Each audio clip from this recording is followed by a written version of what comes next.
அனைவருக்கும் நல்லவராகிய இயேசு கிறிஸ்துவின் நாமத்தினாலே என்னுடைய வணக்கத்தை தெரிவித்துக் கொள்கிறேன். இன்றைக்கு ஒரு விசேஷமான ஒரு நாளில் நம்ம இங்கே கூடியிருக்கிறோம். இங்கிலீஷில் பிபர்ட்டி அப்படின்னு சொல்லுவாங்க. பிபர்ட்டி அப்படின்னாக்கா இந்த வயசுக்கு வர அந்த விஷயம். ஸோ பொதுவாக எல்லாருக்குமே ஒரு கேள்வி என்ன அப்படின்னா, கிறிஸ்தவர்கள் இது செய்யலாமா செய்யக்கூடாதா அப்படின்ற ஒரு கேள்விகள் வரணும். ஸோ என்னை பொறுத்த வரைக்கும் இது ஒரு சந்தோஷமான விஷயம், இது ஒரு நல்ல செய்தின்னு சொல்லலாம். ஆனால் நம்ம மற்ற புறஜாதியார்களை போல இதை செய்கிறது எந்த விதத்துலேயும் நியாயம் கிடையாது. ஆனால் நம்ம எது செஞ்சாலும் கர்த்தரை முன்வைத்து ஜெபத்தில் செய்கிறதுனால இது ஒரு நல்ல அருமையான ஒரு விஷயம் தான் நான் நினைக்கிறேன். ஏன்னா இந்த சந்தர்ப்பத்தில் தான் நம்ம இது என்ன ஆக்சுவலாக புபர்ட்டினா என்ன அப்படின்றத தெரியப்படுத்தலாம். அல்லது பிரதர் பேச வேண்டியதெல்லாம் ஜெபத்தில் ஒரு அருமையாக ஜெபிச்சார். அவ்வளோ விஷயங்கள், பிள்ளைக்கான அட்வைஸ் இருக்குது, பெற்றோர்களுக்கான ஒரு அட்வைஸ் இருக்குது. இது கேட்டு இதன்படி நம்ம வளர்க்கும் போது பிள்ளைகள் வளர்ந்து பூர்ண வயதில் ஆகும்போது அது எவ்வளோ பெரிய ஆசீர்வாதமாக இருக்கும் அப்படின்றது நம்ம எல்லாருக்குமே தெரியும் இல்லைங்களா? வேதத்தில் நம்ம எவ்வளோ பேரை பார்க்குறோமோ. சிலர் தேவனுக்குள்ளே நடக்கும்போது அதுக்கான பலன் என்ன, தேவனை விட்டு வெளியே போகும்போது அதனால் வர விளைவுகள் என்ன அப்படின்றது நம்ம எல்லாருக்குமே தெரியும். ஸோ அதனால நம்ம எல்லா சந்தர்ப்பத்தையும் பயன்படுத்திக்கிறோம்.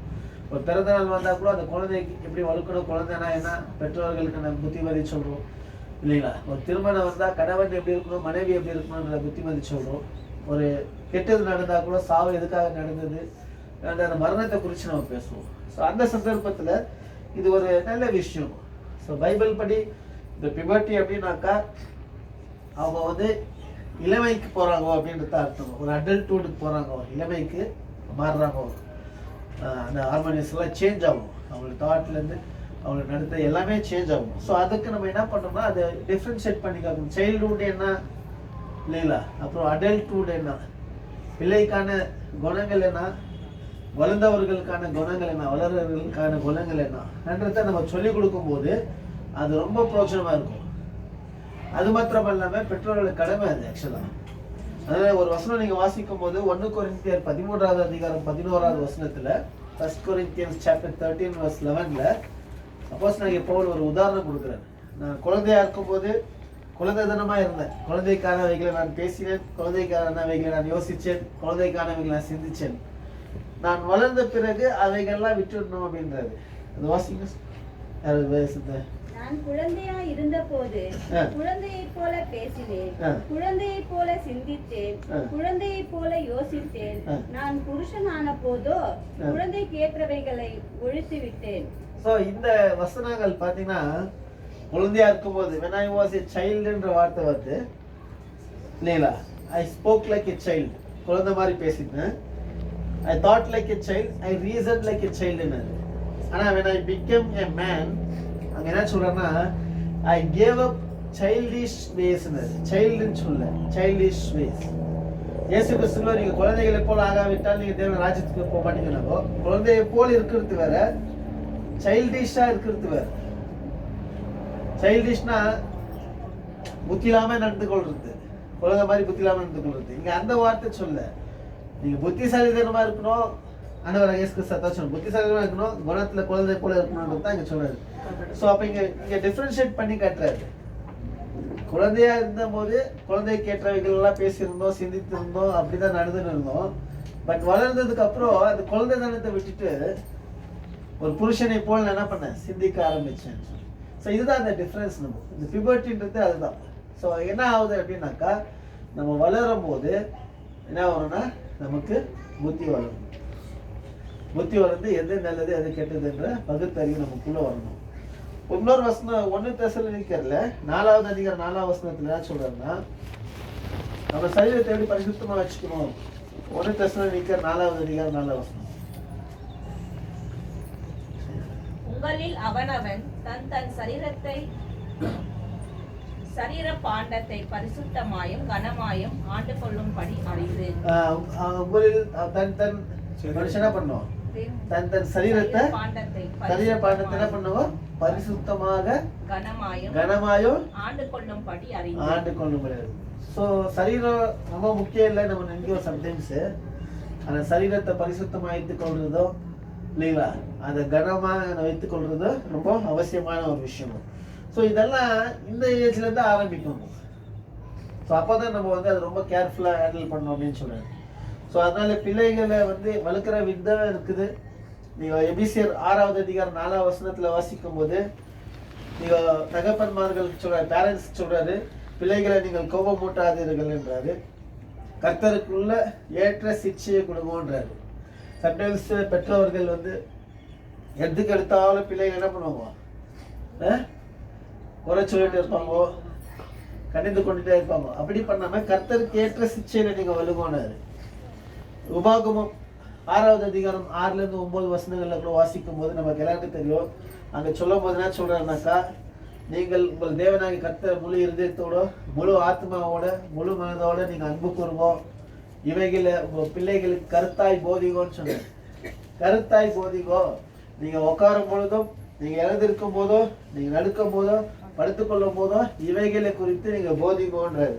அவைகளை அடையாளமாக உங்கள் கையில கற்றுக்கொள்ளுங்கள், உங்கள் கண்களுக்கு முன்பாக வைத்துக் கொள்ளுங்கன்னு சொல்லிட்டு அந்த விஷயத்த சொல்ற நமக்கு இது தெரியும். ஸோ யூதர்கள் இதுல ரொம்ப ஸ்ட்ரிக்டா இதை ஃபாலோ பண்ணுவாங்க. அதுதான் சாலமோனுக்குள்ள எழுதும் போது நீதிபதிகள் 22:6 சொல்றாரு, நீங்க பிள்ளைகளை வளர்க்க வேண்டிய விதத்துல வலுவர், அவர்கள் முதிர் வயதானாலும் அதை மறக்க மாட்டார்கள் அப்படின்னு சொல்றாரு. ஸோ அதனால இன்றைக்கு ஒரு முக்கியமான விஷயங்கள் நான் உங்களுக்கு சொல்றப்போ அது பிள்ளைகளுக்கும் ஒரு அட்வைஸாக இருக்கும், பெற்றோர்களுக்கும் ஒரு அட்வைஸாக இருக்கும். ஸோ பைபிள் படி நீங்கள் பார்த்தீங்கன்னாக்கா பிள்ளைகள் வந்து சில நேரங்களில் ஒரு 12 இயர்ஸ் மேபி 13 இயர்ஸ் வந்து ஆக்சுவலாக வந்து தனிப்பட்ட தீர்மானம் எடுக்கிற வயசு கிடையாது. ஆக்சுவலாக அவங்க உடனே இப்போ தீர்மானம் எடுத்து இல்லை கான்சென்ட்ரேட் பண்ணி வளர முடியாது. ஆனால் பெற்றோர்களுடைய நடத்தை, அதாவது ஒரு பைபிள் என்ன சொல்றேன்னா, ஒரு விசுவாசி கணவர் இருந்தா கூட ஸ்திரீயோட நடத்தை நிமித்தம் அந்த கணவர் என்ன ஆவாரு, விசுவாசியா மாறும். அப்போ அந்த குழந்தைகள் கடவுளுக்குள்ள பொருத்தனை செலுத்துற அளவுக்கு அந்த ஞானம் இல்லைன்னா கூட இது ஒரு நிமித்தம் அந்த குழந்தை பரிசுத்தமாகும். அது 1 கொரிந்தியர் 7:14 வாசிக்கலாம். 1 கொரிந்தியர் 7:14 வரைக்கும் வாசிக்கலாம்.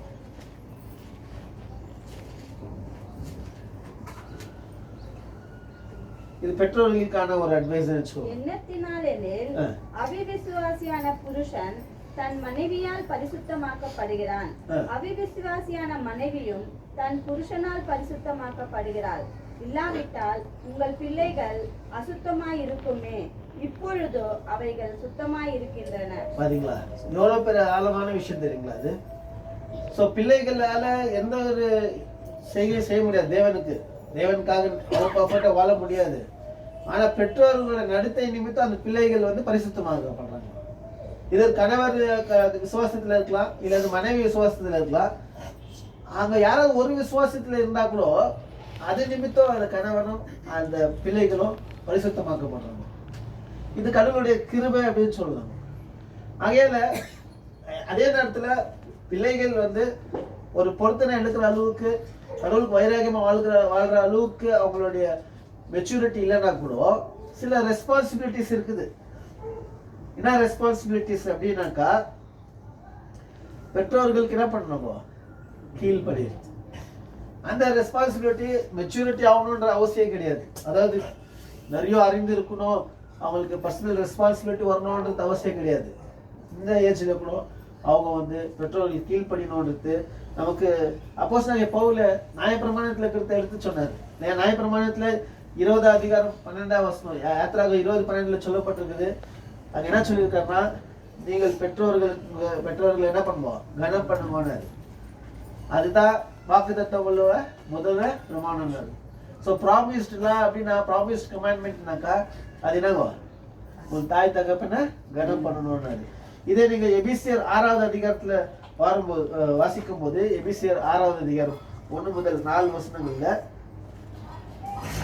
எபிசியர்ஸ் சாப்டர் 6 verses 1 through 4ல, பிள்ளைகளே உங்கள் பெற்றோருக்கு கர்த்தருக்குள் கீழ்ப்படியுங்கள், இது நியாயம். எனக்கு நன்மை உண்டாயிருப்பதற்கும், பாருங்க இங்க அதுதான் சொல்றாரு, நன்மை உண்டாவதற்கும் பூமியிலே பூமியிலே உன் வாழ்நாள் நீடித்திருப்பதற்கும் உன் வாழ்நாள் நீடித்திருப்பதற்கும் உன் தகப்பனையும் உன் தகப்பனையும் உன் தாயையும் உன் தாயையும் கனம் பண்ணுவாயாக கனம் பண்ணுவாயாக என்பது ஆ. வாக்குத்தத்தம் உள்ள முதலாம் கற்பனையாய் இருக்கிறது. வாக்குத்தத்தம் உள்ள முதலாம் கற்பனையா இருக்கிறது. பிதாக்களே, ஆ. நீங்களும் உங்கள் பிள்ளைகளை கோபப்படுத்தாமல் கர்த்தருக்கேற்ற சிட்சையிலும் ஆ. போதனையிலும் அவர்களை வளர்ப்பீர்களாக. இதுதான். சோ அங்க பிள்ளைகள் பிதாக்களை என்ன பண்ணணும், பெற்றோர்களை கனம் பண்ணணும்ன்றாரு. அப்படி கனம் பண்றதுனால அவங்க என்ன இருப்பாங்க பூமியில நல்லா இருப்பாங்க. சோ அந்த விஷயம். அதே நேரத்துல பெற்றோர்கள் வந்து கோபமூட்ட அதிகமானாரு வந்து அதே விஷயத்த ஒரு அன்போட ஒரு இறக்க குணத்தோட உங்க பிள்ளைகளுக்கு போதிங்க, கர்த்தருக்குள்ள இருக்கக்கூடிய சிக்ஷையில போதிங்கன்னு. அது எப்படிப்பட்டதுன்னா நீதிபதிகள் 1வது அதிகாரம் 7-9 வசனங்கள் வாசிக்கும் போது, Proverbs chapter 1 verse 7-9 வரைக்கும் வாசிக்கும் போது,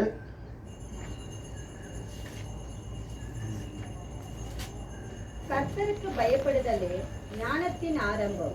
மூடர் ஞானத்தையும் போதகத்தையும் அசட்டை பண்ணுகிறார்கள். என் மகனே, உன் தகப்பன் புத்தியை கேள், உன் தாயின் போதகத்தை தள்ளாதே. அவைகள் உன் சிரசுக்கு அலங்காரமான முடியும், உன் கழுத்துக்கு சரப்பணியுமாயிருக்கும். பாருங்களா? உங்களுக்கு தகப்பனுடைய போதகையும் உன் தாயோட போதனை தகப்பனுடைய சிக்ஷையும் என்ன பண்ணக்கூடாது, அற்பமா என்ன கூடாது. It is like ஆர்னமெண்ட்ஸ்ன்றாரு.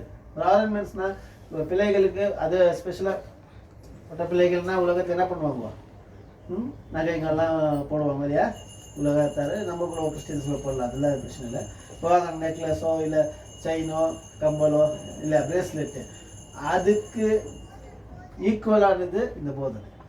அதுதான் ரொம்ப ப்ரெஷியஸாக பார்க்குவாங்க உலகத்தில். பட் அதுக்கு ஈக்குவலானது தான் எதுக்கும் பெற்றோர்களுடைய சிக்ஷை. ஸோ அது பெற்றோருடைய சிக்ஷையை கேட்டு நடக்கும்போது அது அவ்வளோ அலங்காரமாக இருக்கும். இதுதான் பேதுரு கூட சொல்றாரு இல்லையா, 1 பேதுரு 3வது அதிகாரம் 3-4 வசனங்கள்ல, 1 Peter chapter 3 verse 3 and 4ல,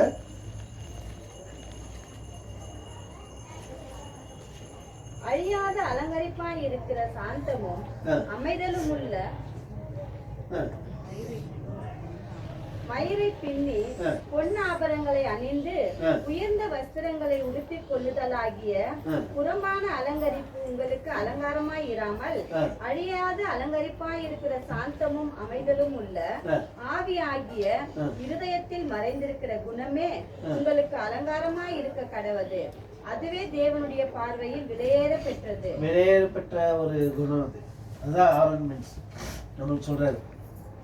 Solomon கூட இந்த மாதிரி தான் என்ன சொல்லியிருக்காருமா இல்லைங்களா, பெற்றோர்களுடைய ஆலோசனை நடக்கணும். அது வந்து ஒரு மிகப்பெரிய ஒரு ஆசீர்வாதமா இருக்கும் இல்லைங்களா. அதுதான் தேவன் லைக் பண்றாரு. அதுதான் வந்து அவ்வளோ ஒரு கிராண்டியரா ஒரு ஒரு ஒரு ஸ்திரீ இருக்கிறாங்கன்னா அதை விட ஒரு அமைதலான ஆவி இல்லையா, இருதயத்துல மறைந்திருக்க குணங்கள் தேவன் லைக் பண்றாரு. ஈவன் இந்த அப்போஸ்தலனாகிய பவுல் கூட அக்செப்ட் பண்றாரு. பவுல் கூட இதை என்ன பண்றாரு, ஏற்றுக்கொண்டு அவர் ஒரு வார்த்தை சொல்றாரு. 1 தீமோத்தேயு 2வது அதிகாரம் 9-10 கூட சொல்றாரு, ஒரு பெண்ணு காட்லினஸ் தான் தேவன் என்ன பண்றாரு விரும்புவார்.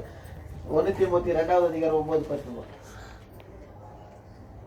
ஸ்திரீகளும் மயிரை பின்னுதலினாலாவது பொன்னினாலாவது முத்துக்களினாலாவது விலையேற பெற்ற வஸ்திரத்தினாலாவது தங்களை அலங்கரியாமல் தகுதியான வஸ்திரத்தினாலும் ஞானத்தினாலும் தெளிந்த புத்தியினாலும் தேவபக்தி உள்ளவர்கள் என்று சொல்லிக் கொள்ளுகிற ஸ்திரீகளுக்கு ஏற்றபடியே நற்கிரைகளினாலும் தங்களை அலங்கரிக்க வேண்டும். அலங்கரிக்க வேண்டும்.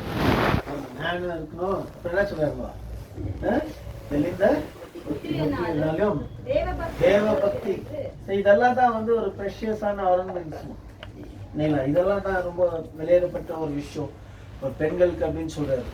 அதே மாதிரி பெண்களா இருக்கட்டும் ஆண்களா இருக்கட்டும், அந்த ஒரு பசங்க ஒரு ஒபீடியன்ட் சைல்டா இருக்கணும், தேவனுக்கு கீழ்ப்படியவர்களா இருக்கணும், பெற்றோர்கள் கீழ்ப்படியவர்களா இருக்கணும் அப்படின்னாக்கா, ஸோ அதற்கு ஒரு உதாரணம் அப்படின்னு பார்த்தீங்கன்னா பைபிள்ல இந்த பெஸ்ட் எக்ஸாம்பிள் யாரை கொடுக்கலாம் அப்படின்னாக்கா தீமோத்தேயுவை கொடுக்கலாம் இல்லைங்களா. தீமோத்தேயு எப்படிப்பட்ட ஒரு மனுஷனா, 3rd generation கிறிஸ்டியன். அவரு நம்மளாம் மேபி இப்போ கேட்டு வந்ததுலாம் செஞ்சுக்கலாம். ஆனால் தீமோத்தேயு வந்து 3 சந்ததிக்கு என்ன இருக்கிறாரு, கிறிஸ்டியனா இருக்கிறாரு. நீங்க அது 2 தீமோத்தேயு 1:5 நமக்கு தெரியும் இல்லையா. யூனியஸ் லூயிசால் என்ற அவருடைய பாட்டி கிட்ட இருந்து, அவருடைய தாய் கிட்ட இருந்து தீமோத்திக்கு வந்தது. அது 2 தீமோத்தி 1:5 பார்க்கணும். அந்த விசுவாசம் முந்தி உன் பாட்டியாகிய லேவிசாளுக்குள்ளும் உன் தாயாகிய நிலைத்திருந்தது, அது உனக்குள்ளும் நிலைத்திருக்கிறது என்று நிச்சயித்திருக்கிறேன். சோ எவ்வளவு பவுல் அப்சர்வ் பண்றாருன்னா தீமோத்தியோட ஃபெய்த்தை அவருடைய 3 ஜெனரேஷன் கொண்டு வராரு. அது மாத்திரம் இல்ல, அவர் மகனாக அடாப்ட் பண்றாரு. என்னுடைய மகனேன்ற அளவுக்கு அவரை ஒரு செல்ல பிள்ளையா பாக்குறாரு. இது வந்து விசுவாசம் இல்லையா? அதனால இன்னொரு இடத்துல கூட 2 தீமோத்தி 3:14 வாசிக்கும். 14-15 தமிழ்ல எது வருது பாருங்க. 2 தீமோத்தி 3:4.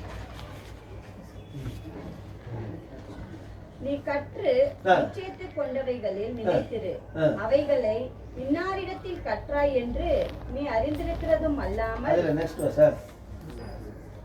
கிறிஸ்து இயேசுவை பற்றும் விசுவாசத்தினாலே உன்னை ரட்சிப்புக்கேற்ற ஞானம் உள்ளவர்களாக்கத்தக்க பரிசுத்த வேத எழுத்துக்களை நீ சிறுவயது முதல் அறிந்தவன் என்று உனக்கு தெரியும். அதுல எப்ப அறிந்தவர்?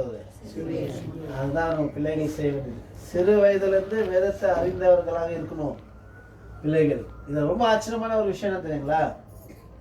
இந்த லூயிஸால் யூனிஸ்ன்னு சொல்றாங்க இல்லையா, யூனாக்கால், இவங்க 2 பேருமே வந்து பாட்டி மகள். ஆனா நீங்க தீமோத்தியோட அப்பா பாத்தீங்கன்னா அவர் வந்து ஒரு யூதனே கிடையாது, ஒரு கிறிஸ்தவனே கிடையாது, ஒரு கிரேக்கர். நீங்க அது அப்போஸ்தலர் 16:1 இருக்குது. அப்போஸ்தலர் 16:1 தீமோத்தியோட அப்பா வந்து யூதனே கிடையாது, கிறிஸ்தவன் கிடையாது, ஒரு கிரேக்கர். வாசிங்க. அதன் பின்பு அவன் தெர்பைக்கும் லிஸ்திராவுக்கும் போனான். அங்கே தீமேத்து எனப்பட்ட ஒரு சீஷன் இருந்தான். அவன் தாய் விசுவாசம் உள்ள யூத ஸ்திரீ, அவன் தகப்பன் கிரேக்கன். தகப்பன் யாருப்போ? கிரேக்கன். தீமோத்தி பத்தி பேசுறாரு. சோ ஆகையால கொஞ்சம் இமேஜின் பண்ணி பாருங்க. அந்த காலத்துல வந்து மேன் டாமினேஷன் இருக்கும். மேன் டாமினேஷன்னா ஆண்கள்னா சொல்றாங்களா, அதுதான் பெண்கள் கேட்கணும். இப்போ இருக்கிற மாதிரி பெண்களுக்கு ஃப்ரீடம் இருக்கிற மாதிரி இல்லை. ஒரு 2000 வருஷத்துக்கு முன்னாடி எப்படி இருந்திருக்கும்? நீங்க ஒரு 500 வருஷத்துக்கு முன்னாடி போனாலே இல்லையா மேன் டாமினேஷன் இருந்துச்சு. ஸ்திரீகள் பேசக்கூடாது, வாய் திறக்கக்கூடாது, இதை பத்தியோ டிஸ்கஷன் பண்ணக்கூடாது, நிறைய விஷயங்கள் இருந்தது. அந்த சமயத்துல ஒரு ஜென்டைல் புருஷன் இல்லையா, கணவன் எப்படி இருக்கிறாரு? புறஜாதியா இருக்கிறாரு. ஆனா இந்த ஸ்திரீகள் எவ்வளவு வைராக்கியமா கடவுளோட விசுவாசத்துல இருந்தாக்கா அந்த வம்சமா அந்த விசுவாசத்தை என்ன பண்ணிருக்காங்க, பிள்ளைகள் கொண்டு வந்துருக்காங்க. ஸோ அதுதான் பேரண்ட்ஸோட கடமை. பிள்ளைகளுக்கு செலுத்த வேண்டிய கடமையை நம்ம செலுத்தணும். அதே நேரத்துல பிள்ளைகளுக்கு வந்து செல்ஃப் டிசிப்ளின் ரொம்ப முக்கியம். செல்ஃப் டிசிப்ளின் நம்ம பெற்றோர்கள் கையில இருக்குது. பழைய ஏற்பாடுல மோசேவுடைய பிரமாணத்துல இதெல்லாம் ரொம்ப எதிர்பார்ப்பா இருக்கும், ரொம்ப ஸ்ட்ரிக்டா இருக்கும். அடிக்கடிக்கு அதை என்ன பண்ணுவாங்க, சிச்சிப்பாங்க பிள்ளைகளை. அதுதான் சாலமன் சொல்றாரு, வாசகம் நீதிமொழிகள் 14:24, 13:24, 13:24. நீதிமொழிகள் 13:24. ஒரு 3 வருஷம் நீதிமொழிகள்ல வாசிக்கலாம். 13:24. பிரம்பை கையிடாதவன் தன் மகளை பகைக்கிறான். பிரம்பை கையாடாதவன் மகனை பகைக்கிறான். அவன் மேல் அன்பாய் இருக்கிறவனோ அவனை ஏற்கனவே தண்டிக்கிறான். சோ என்ன சொல்றாங்க, பெற்றோர்கள் பிள்ளைகளை கண்டிக்கலனா spare the rod spoil the சைல்ட்னு ஒரு பழமொழி சொல்லுவாங்க. பெற்றோர்கள் பிள்ளைகளை கண்டிக்கலனாக்கா பிள்ளைகள் மேல நமக்கு பாசம் இல்லைன்னு அர்த்தம். பெற்றோர்கள் பிள்ளைகளை கண்டிக்கிறாங்கன்னா அது பிள்ளைகள் மேல நம்ம வச்சிருக்கிற பாசம்ன்ற அர்த்தம். நாம என்ன பண்றோம்னா ரொம்ப பாசம் கொடுத்துட்டு பசங்களை கண்டிக்கிறது இல்லை. அப்படி பண்ணும்போது என்ன வேணா பசங்க கெட்டு போயிடுவாங்கன்றாரு. இன்னொரு வசனம் வாசிங்க, 22:15. நீதிமொழிகள் 22:15. Proverbs 22:15. பிள்ளையின் நெஞ்சில் மதியினம் ஒட்டி இருக்கும், அதை தண்டனையின் பிரம்பு அவனை விட்டு அகற்றும். பாருங்க என்ன சொல்றாங்க, இந்த பசங்க மனசுல வந்து ஃபூலிஷ்னஸ் இருக்குமா. ஃபூலிஷ்னஸ்னா சில விஷயங்கள் அந்த ஏஜ்க்கு அவங்களுக்கு புரியாது. நம்ம சொல்லுவோம், புத்தி சொல்லுவோம், இது தப்பா இருக்குது, இது காண்டான்னு நம்ம சொல்லுவோம். ஏன்னா அவங்களுக்கு புரியாது அந்த ஏஜ்ல. நமக்கு அனுபவத்துல நம்ம சொல்லி கொடுக்குவோம். அப்போ உள்ள பசங்க கேட்க மாட்டாங்க. அப்ப அது எடுக்கணும்னாக்கா தண்டிக்கணும். தண்டிக்கலன்னா எடுக்க மாட்டாங்க. நம்ம விட்டுட்டோம்னா அது வளர ஆரம்பிக்கும், அப்படியே ஃபுல்லிஷ் ஆட்டா போவாங்க. இதே அதுதான் சொல்றாரு. அப்ப நீதிமொழிகள் 29:15 வாசிங்க. Proverbs 29:15. திரும்பும் கடிந்து கொள்ளுதலும் ஞானத்தை கொடுக்கும். தன் இஷ்டத்திற்கு விடப்பட்ட பிள்ளையோ தன் தாய்க்கு வெட்கத்தை உண்டு பண்ணுகிறான். பாத்தீங்களா? பிள்ளைகளை தண்டிக்கிறது வந்து என்ன பண்ணுங்களாம்? ஞானத்தை கொடுக்குமா? நீங்க இஷ்டத்துக்கு விட்டுட்டீங்கன்னு வச்சுக்கோங்க, அது பின்னாடிக்கு பெற்றோருக்கு தாய்க்கு என்ன கொடுக்குமா? வெட்கத்தை கொடுக்குமா? ஸோ அது ரொம்ப டேஞ்சர். பின்னாடிக்கு நம்ம ஃபீல் பண்ணுவோம். இன்னைக்கு நிறைய இடங்கள்ல இன்னைக்கு சொசைட்டில பெற்றோர்கள் எடுத்துன்னு போய் அனாதை ஆசிரமத்தில் விட்டுறாங்க, என்னென்னவோ பண்றாங்க. பிள்ளைகள் அவ்வளோ என்ன பண்ணிக்கிறதுல, பெற்றோர்களை கேர் எடுக்கிறதுல. காரணம் என்னன்னாக்கா, இந்த மாதிரி பசங்களை விட்டு இருக்குது. எவ்வளோ செல்ல கொடுத்து விட்டோமோ அவ்வளோ பசங்க கெட்டு போடுறாங்க. ஸோ அதனால இதெல்லாம் வந்து சாலமன் ஞானியோட பேச்சு. இதெல்லாம் சாலமனோட ஞானம் எப்படிப்பட்டது பாருங்க. அவருடைய அனுபவம் இருக்குது ஃபர்ஸ்ட். இன்ஃபேக்ட் அவருக்கே கரெக்ஷன் தேவைப்படுது. ஏன்னா அதெல்லாம் பார்த்து அவர் அனுபவத்தில் பேசுறாரு. மொழவர் அவருடைய அம்மா அவருக்கு அட்வைஸ் பண்ணியிருக்குது. அவருடைய அம்மா சாதாரண ஸ்திரீ கிடையாது, நமக்கு தெரியும், பெட்ஷிபா. இல்லைங்களா? நீங்கள் ஸ்டார்டிங் ஒரு 5 சாப்டர் நீங்கள் பார்த்தீங்கன்னா அந்த அம்மா தான் எழுதுறது. அந்த சில சாப்டர்ஸும் நீதிமொழிகள் கடைசியான அதிகாரம் 31வது அதிகாரம் கூட அவருடைய தாய் தான் அந்த அந்த புக்கில் சில சாப்டர்ஸ் எழுதியிருக்கிறது. நீங்கள் படிச்சீங்கன்னா அது புரியும். அப்போ அந்த தாய் க்ளீனாக அட்வைஸ் பண்ணுறாங்க. உங்களுக்கு என்ன அட்வைஸ் பண்ணுறாங்க? நீங்கள் 31:1 பார்த்தீங்கன்னா அவருடைய தாயின்னு வரும் பாருங்க. 31:1 நீதிமொழிகள். ராஜாவாகிய லேமுவேலுக்கு அடுத்த வசனங்கள், அவன் தாய் அவனுக்கு போதித்த உபதேசமாவது. அவன் தாய் அவனுக்கு போதித்த உபதேசமாவது. தாயுடைய உபதேசம் அது. அந்த தாய் ஒரு இந்த அதிகாரத்திலேயே 2 விஷயம் சொல்றாங்க, ரொம்ப இம்பார்ட்டன்டான விஷயம் சொல்றாங்க. நீங்க ஒரு 4-7 வசனம் வாசிக்கும் போது, ஆல்கோஹாலிசம், குடி விஷயத்துல ஜாக்கிரதையா இருக்கணும். ஒரு ராஜா, நீ குடிச்சிட்டினா ஈதர் நீ வைனோ இல்லை ஸ்ட்ராங் ட்ரிங்கோ எது குடிச்சாலோ மனுஷனோட புத்தி என்ன ஆயிடுமோ, மாறிடும்.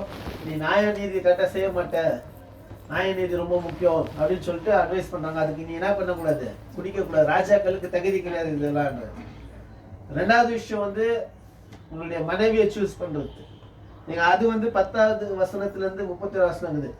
மனைவியை சூஸ் பண்ற விஷயம் கூட ரொம்ப ரொம்ப முக்கியம் அப்படின்னு சொல்லிட்டு எப்படிப்பட்ட மனைவியை சூஸ் பண்ணுன்றது அந்த இன்ஸ்ட்ரக்ஷன் கொடுத்துருக்குறேன். ஸோ தாயோடைய அந்த அட்வைஸ் ரொம்ப முக்கியம் பிள்ளைகளுக்கு. நீங்க இப்பத்துலேருந்து அந்த இதை ப்ராக்டிஸ் பண்ணணும். நீங்க செல்லம் கொடுத்து ஃப்ரீயா விட்டுட்டீங்கன்னா அது பின்னாடி பிரச்சனை வரும்.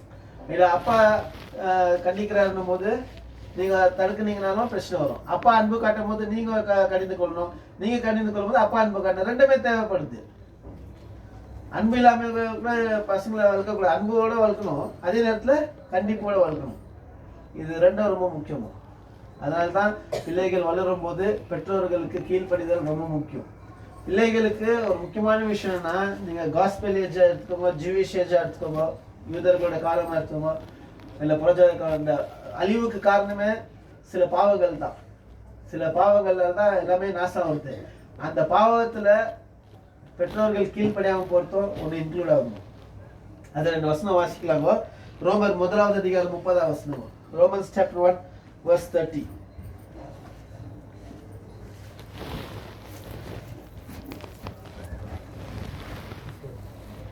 ரோமர் 1:30. புறம் கூறுகிறவர்களுமாய் அவதூறு பண்ணுகிறவர்களுமாய், புறம் கூறுகிறவர்கள், அவதூறு பண்ணுகிறவர்கள், தேவ பகைஞருமாய், துராகிதரம் பண்ணுகிறவர்களுமாய், அகந்தை உள்ளவர்களுமாய், வீம்புக்காரருமாய், பொல்லாதவைகளை யோசித்து பிணைக்கிறவர்களுமாய், பெற்றாருக்கு கீழ்ப்படியாதவர்களுமாய், உணர்வில்லாதவர்களுமாய், கீழ்ப்படியாதவர்கள், உணர்வில்லாதவர்கள், உடன்படிக்கை மீறவர்கள், ஒரு லிஸ்ட் கொடுக்குறாங்களா? அதுல பெற்றோர்கள் கீழ்ப்படியாம போறவர்களுக்குள்ள ஒரு பெரிய விஷயமா இருக்குது. அப்ப பிள்ளைகள் என்ன பண்ணுமா? பெற்றோர்களுக்கு கீழ்ப்படியணும். பேரண்ட்ஸ் என்ன பண்ணணுமோ ஒபே பண்ணணும். அது ரொம்ப ரொம்ப முக்கியமான விஷயம். இன்னொரு வசனம் கூட வரும். 2 Timothy chapter 3 verse 1 to 4. 2 Timothy 3வது அதிகாரம் 1 முதல் 4 வசனங்கள். 2 தீமோத்தி 3வது அதிகாரம் 1 முதல் 4 வசனங்கள். மேலும் கடைசி நாட்களில் கொடிய காலங்கள் வரும் என்று பாருங்க, இதுதான் கடைசி நாட்கள் நடக்கிற விஷயம் தான் இதெல்லாம். நான் சொல்றேன், ஜூவிஷ் ஏஜா இருக்கட்டும், காஸ்பல் ஏஜா இருக்கட்டும், அந்த கடைசி நாட்கள்ல எப்படி இருப்பாங்க ஜனங்கனாக்கா, கொடிய காலங்கள் வரும் என்று அறிவாயாக. எப்படி எனில் மனுஷர்கள் தற்பிரியராயும் பணப்பிரியராயும் வீம்புக்காரராயும் அகந்தை உள்ளவர்களாயும் தூஷிக்கிறவர்களாயும் தாய் தகப்பன் கீழ்ப்படியாதவர்களாயும். பாருங்களா, அந்த லிஸ்ட்ல என்னென்ன வருது பாருங்க. எவ்வளவு பாவம் லிஸ்ட்ல வருதோ அதை தாய் தகப்பன் கீழ்ப்படியாம போறவங்களும் வருதுங்க. ஸோ இப்படிப்பட்டவர்கள் நம்ம என்ன பண்ணணும், ரொம்ப கேர்ஃபுல்லா இருக்கணும் இந்த விஷயத்துல. ஸோ இது நம்ம ரொம்ப ஈஸியாக எடுத்துன்னு போயிடுவோம். பசங்க இப்போத்துலேருந்து அதை ரொம்ப இம்பார்ட்டன்ஸ் கொடுக்கணும். ஸோ அதே நேரத்தில் கனம் பண்ணணும், பெற்றோர்களை கனம் பண்ணணும்னாக்கா இட் இஸ் மீன் ரெஸ்பெக்ட். பெற்றோர்களுக்கு நம்ம கொடுக்க வேண்டிய ரெஸ்பெக்ட் கொடுக்கணும். ட்ரீட் பண்ணிக்கிறது மட்டும் இல்லை, மீன் ரெஸ்பெக்ட் கொடுக்கணும். ஏன்னா சம்டைம்ஸ் பேரண்ட்ஸ் பார்த்தீங்கன்னாக்கா அன்ஜஸ்டாக இருக்கலாம், அந்நீதியாக இருக்கலாம், சில நேரத்தில் ரூடாக இருக்கலாம். அவங்க அநீதியா இருக்கிறாங்க, ரூடா இருக்கிறாங்க, நான் ஏன் அவங்களுக்கு என்ன பண்ணுன்ற விஷயம் இல்லை. அவங்க அநீதியா இருந்தாலோ ரூடா இருந்தாலோ நம்மளோட கடமை பெற்றோர்களுக்கு என்ன பண்ணுவோம், கனம் பண்ண வேண்டியது கனம் பண்ணணும். அதுக்காக அபியூஸ் பண்றாங்க பேரண்ட்ஸ் பிசிக்கல் அபியூஸ் பண்ணுவாங்க, அடிக்கிறாங்க, புஷ்டோட கேட்டா பண்றாங்கனாக்கா, ஸோ அவங்களுக்கு நம்ம இது பண்ணணும்னு அவசியம் இல்லை, அது வேற மாதிரி டீல் பண்ணணும். ஆனா ஈவன் தான் அவங்க சில விஷயங்கள்ல அநீதியா இருக்குவாங்க, ஆனா நம்மளோட கடமை அது வந்து இந்த பேரண்டிக்கல் ஆஃபீஸ்ன்னு சொல்லுவாங்க, அவங்களுடைய அது அந்த அமைப்பு தேவன் அவங்களை பேரண்டிக்கலா வச்சுக்கிறதுனால அவங்களுக்கு நம்ம கீழ்ப்படியணும். ஃபார் எக்ஸாம்பிள் நீங்க பாத்தீங்கன்னா அப்போஸ்தலனாகிய பவுல் வாசிக்க வேண்டாம், அப்போஸ்தலர் 23:5 ஆக்ட்ஸ் 23:5 ஒரு பிரதான ஆசிரியர் எப்படிப்பட்டவர்னா அநீதியான பிரதான ஆசிரியர்.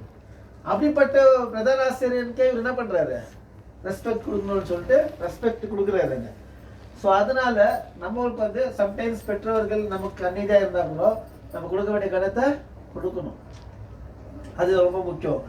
அண்ட் பிள்ளைகள் வந்து பெற்றோர்களுக்கு மட்டும் தான் ரெஸ்பெக்ட் கொடுக்கணும்னு இல்லை, மூத்தவர்களுக்கும் ரெஸ்பெக்ட் கொடுக்கணும், இந்த எல்டர்ஸ்க்கு கொடுக்கணும், ரெஸ்பெக்ட் பண்ணணுன்றது. அது லேவியாகும் 19:32 வாசிக்கணும்னா லெவிட்டிகஸ் 19:32 இருக்குது. ஓல்டர் பீப்புளுக்கு நம்ம ரெஸ்பெக்ட் பண்ணணும், அத்தாரிட்டிஸ்ல இருக்கிறவங்களுக்கு ரெஸ்பெக்ட் பண்ணணும். ஸ்கூல் டீச்சரா இருக்கலாம், இல்லை சிவில் பவர்ஸ்ல இருக்கலாம், போலீஸோ மிலிட்ரியோ ஹாஸ்பிட்டல்லோ அரசியல்வாதிகளோ அவங்களுக்கு கொடுக்க வேண்டிய கனம் கொடுக்கணும். சர்ச்சில் இருக்கக்கூடிய எல்டர்ஸ்களுக்கு ரெஸ்பெக்ட் பண்ணணும். இதெல்லாம் பெற்ற பிள்ளைகள் வந்து கற்றுக்கக்கூடிய ஒரு விஷயம். எபிரியர் 13:17 இருக்குது. ஈப்ரூஸ் 13:17 என்ன சொல்றாருமா, 13வது அதிகாரம் 17வது வசனத்துல, உங்களை நடத்துகிறவர்கள் உங்கள் ஆத்துமாக்களுக்காக உத்தரவாதம் பண்ணுகிறவர்களாய் விழித்திருக்கிறவர்கள் ஆனபடியால். உங்களை நடத்துகிறவர்கள் ஆத்மாவுக்கு உத்தரவாதம் பண்ணுகிறவர்களாகவும் விழித்திருக்கிறவர்களாகவும் இருக்கிறபடியால் அவர்கள் துக்கத்தோடு அல்ல சந்தோஷத்தோடு அவர்கள் செய்யும்படி அவர்கள் கீழ்ப்படி. சோ இது ரொம்ப முக்கியமான குவாலிட்டிஸ். இதெல்லாம் ஃபைனல் டச்னுவாங்க, ஃபெதர் டச்னுவாங்க தெரியுங்களா. ஒரு கிறிஸ்டியன் குவாலிட்டியில் சின்ன சின்ன விஷயம்ன்றது நம்ம விட்டுடுவோம், அந்த சின்ன விஷயம் தான் வந்து பெரிய பிரம்மாண்டமான விஷயங்கள் காட்டும். ஸோ அதனால இதெல்லாம் நம்ம கற்றுக்க வேண்டிய விஷயம். அண்டு பெற்றோர்கள் கீழ்ப்படியணும், ரெஸ்பெக்ட் பண்ணணும், அது மாத்திரமா இல்லை, ஹெல்ப் பண்ணணும். பிள்ளைகள் பெற்றோர்களுக்கு என்ன பண்ணணும், ஹெல்ப் பண்ணணும், மனப்பூர்வமாக வந்து அவங்களுக்கு உதவி செய்யணும். ஸோ ஃபேமிலின்றது வந்து இட்ஸ் எ டீம் ஒர்க். டீமாக சேர்ந்து உதவி பண்ணால் தான். ஒருத்தர் மேலே பேர்டன் போட்டிங்கன்னு வச்சுக்கோங்க, ஒரு அம்மாவே வீடை பெருக்கணும் எல்லாம் பண்ணணும்னாக்கா அது பெரிய பாரமாக தெரியும் அவங்களுக்கு. இல்லை அப்பாவே எல்லாம் பண்ணணும்னா அது பெரிய பாரம் தெரியும். ஸோ கூட இருக்கவங்க என்ன பண்ணணும், அது ஷேர் பண்ணணும், அதுதான் ரொம்ப முக்கியமான விஷயம். ஸோ ஆகையால ஃபைனலாக நான் வந்து ஒரு ஃபெதர் டச்னு ஒரு விஷயம் சொல்கிறேன்னா, பிள்ளைகள் வந்து பெற்றோர்களை ரொம்ப ஜாக்கிரதையாக பார்த்துக்கணும். தாவீது ஒரு பெரிய எக்ஸாம்பிளுங்க. தாவீதோட பிள்ளைகள் விடுங்க, ஆனால் தாவீது ஒரு பிள்ளையா இருக்கும்போது அவர் பெற்றோர்களை எப்படி என்ன பண்ண தெரியுங்களா, அது நம்ம கேள்விப்பட்டிருக்க மாட்டோம் இல்லைங்களா. தாவீது சவுல் ராஜா தாவீதை கொல்லணும் போது போய் அந்த குகையில ஒளிஞ்சிக்கிறாருங்க, அதுலம் என்ற குகையில. அப்போ தாவீதை தேடி அவங்க பெற்றவங்க வராங்க, சவுலுக்கு பயந்து என்ன பண்றாரு, போய் ஒளிஞ்சிக்கிறாரு அவரு. அப்போ போய் தாவீதோட பெற்றோர்கள் தேடி வராங்க, இல்லை பிள்ளைகளை பார்க்கணும், பெற்றோர்கள் போவாங்க இல்லையா, ஐயோ பிள்ளைக்கு என்ன ஆயிடுச்சோ, பயந்து போயிட்டாங்க, என்ன ஆகுமோ, அவர் கொலை செய்ய வராங்க. அவருக்குள்ள அவர் பெற்றோர்கள், அவருடைய கூட பிறந்தவர்கள், சகோதரர்கள், அப்புறம் அவருக்காக சில ஜனங்கள் அவரை தேடி போறாங்க.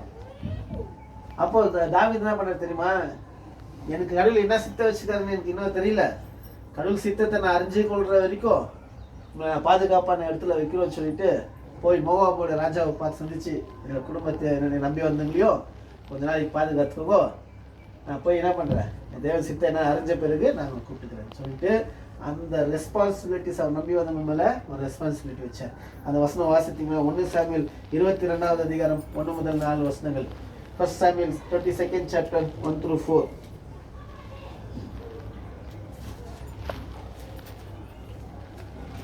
ஒன்று சாமுவேல் 22வது அதிகாரம் 1 முதல் 4 வசனங்கள்.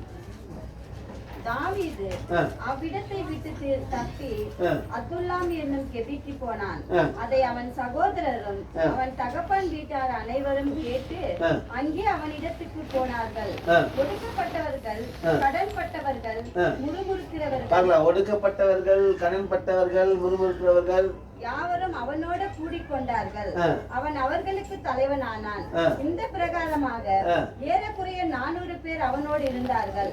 தாவீது அவ்விடத்தை விட்டு மோவாபியரை சேர்ந்த மிஸ்பேவுக்கு போய் மோவாபின் ராஜாவை பார்த்து, தேவன் என்னை எப்படி நடத்துவார் என்று நான் அறிய மட்டும் தேவன் என்னை எப்படி நடத்துவார் என்று நான் அறிய மட்டும் என் தகப்பனும் என் தாயும் உங்களிடத்திலே தங்கி இருக்கும்படி என் தகப்பனும் என் தாயும் உங்களிடத்தில் தங்கி இருக்கும்படி தயவு செய்யும் என்று சொல்லி அவர்களை மோவாபின் ராஜாவினிடத்தில் அழைத்து கொண்டு போய்விட்டான். பாத்தீங்களா, ரெஸ்பான்சிபிலிட்டிஸ் இருக்குதுங்க பெற்றோர்களுக்காக, நம்பி இருக்கிறவங்களுக்காக. ஸோ அந்த ரெஸ்பான்சிபிலிட்டி நம்ம ஆண்டவராக இயேசு கிறிஸ்துக்குள்ள பார்க்க முடியும். அவர் சிலுவையில் இருக்கும்போது என்ன பண்ணிருந்தோம், அவர் தாயார நேசிக்கப்பட்ட ஒரு சீஷனுக்கிட்ட யோவான் 19:26 வருது, ஜான் கிட்ட ஒப்பு கொடுத்துட்டு உதவும் தாய் தேவன் மகன். பாருங்க, அந்த ரெஸ்பான்சிபிலிட்டிஸ் நம்ம பிள்ளைகளுக்கு அவசியம், ரொம்ப தேவைப்படுது. ஏன்னா பெற்றோர்கள் பிள்ளைகளுக்காக நிறைய செய்வாங்க இல்லைங்களா. ஸோ பிள்ளைகள் வளர வளர என்ன ஆகிடுவாங்க, ரூட்சேனாகி அப்படி நம்ம இருக்கக்கூடாது. கேர் எடுத்துக்கணும், பேரண்ட்ஸை கேர் எடுத்துக்கணும். அதுதான் அங்கே முதல் நேஷன் இருந்தோம். தாயும் தகப்பனையும் என்ன பண்ணு, அப்பொழுது பூமியில நல்லா இருப்பாய், நீடித்த நாட்களா இருப்பாய். நீங்க நல்லா இருக்கணும், நீடித்த நாட்களா இருக்கணும்னா இதை செய்யணும். ஓகேவா? என்ன வெரி குட். ஸோ தேவன் தாமே இந்த வார்த்தைகளை ஆசீர்வதிப்பாராக. God bless you all. Thank you. கடைசியா நம்ம